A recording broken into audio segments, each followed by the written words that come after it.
చిన్నప్పుడే నువ్వు చెప్పాల్సింది, ఇలా కాదు ఇలా ఉండు అని. అవును, నాదే తప్పు. నీదే తప్పు.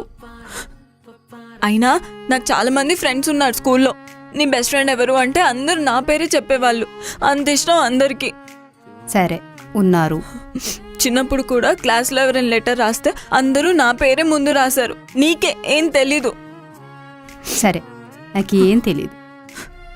నిజంగానే నీకేం తెలీదు. ఏదో ఒక జాబ్, తొక్కలో జాబ్ చేస్తున్నావని ఊరికి నన్ను ఏదో ఒకటి అంటావు. అదే నేను కూడా చేస్తే జాబ్ నీకంటే ఎక్కువ జీతం వస్తుంది. సరే, అలాగే వస్తుంది. నాకు ఇవన్నీ ఇష్టం లేదని నేను చేయట్లేదు. నేను హౌస్ వైఫే అవ్వాలనుకుంటున్నాను. అందుకే ఇంట్రెస్ట్ పెట్టట్లేదు. అయినా నాకేం అవసరం లేదు. నువ్వు ఎప్పుడు నేను ఎవ్వరికి నచ్చనని చెప్తావు. నాకేం వద్దు. నేను ఎవ్వరికి ఇష్టం లేదు. అవును సుభద్ర, నువ్వెప్పుడు చెడుతూనే ఉంటావు. పోన్లే సుజాత. నువ్వు మాట్లాడకరా చింటూ. అయినా నువ్వేమన్నావు సుభద్ర? చింటుగాడు బుద్ధిగా స్కూల్కి వెళ్తున్నాడా? వాడు రోజు స్కూల్కి వెళ్ళినా అన్నీ సున్నాలే. నేను సంవత్సరానికి 5 సార్లు వెళ్ళినా సరే అన్నిట్లో పాస్ అయ్యా. చూసావుగా చిన్నప్పుడు నన్ను.